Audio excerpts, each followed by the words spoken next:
လွယ်သလုံးနဲ့မလွယ်တဲ့သဘော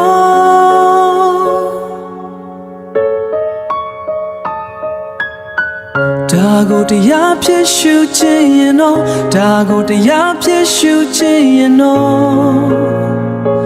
တွေ့လာလိမ့်မယ်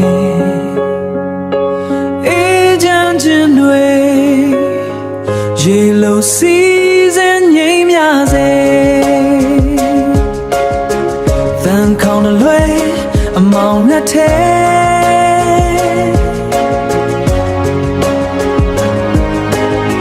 ရှင်သန်ကြတဲ့ညီငယ်ကလေးတွေ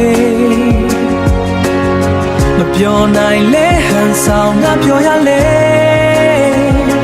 ပြောရလဲခဏဝမ်းမီတော့ငိမ်အေးစေကဘာကြီးစမီတော့တောင်းလောင်းနေအချမ်းနာတရားတော့ဘယ်မှာရှိမလဲ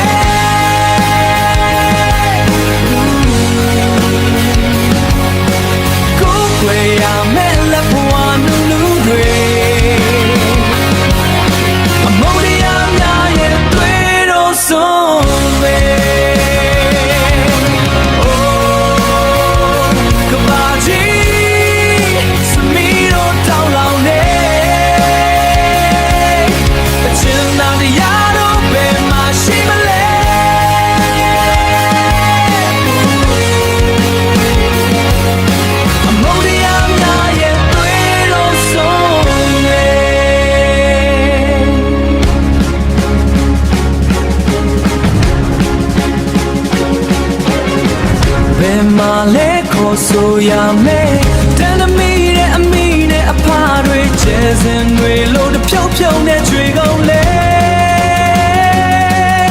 အမှန်တရားတို့တွေ့မရဝင်ကြပဲဒီနေရာကဒီလူသားအမှန်တရားတို့တွေ့သူစစ်ခဲ့မယ်ရဲရင်ချင်းယုံကြည်ခြင်းခွေအမောင်ခစ်ပြောင်းစေအမောင်ခစ်ပြောင်းစေ